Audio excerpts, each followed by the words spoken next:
Welcome to OS KIDSTV channel. In this video, we will show you how to improve your handwriting. Having good handwriting is important for kids as it helps them express their thoughts and ideas clearly. So, let's get started. Tip number 1. Hold your pencil correctly. Make sure to grip it with your thumb and index finger while resting it on your middle finger. This will give you better control and help you write more neatly. Tip number 2. Practice your letter formation. Start by tracing the letters with your finger and then try writing them on your own. Take your time and focus on making each letter clear and legible. Tip number 3. Use lined paper. The lines will guide you in keeping your letters straight and evenly spaced. This will make your handwriting look more organized and professional. Tip number 4. Take breaks.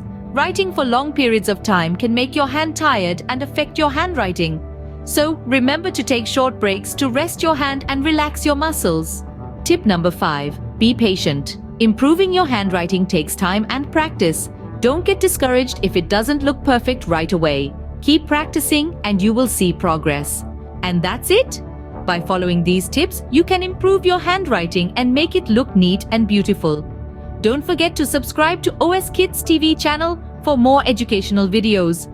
Happy writing!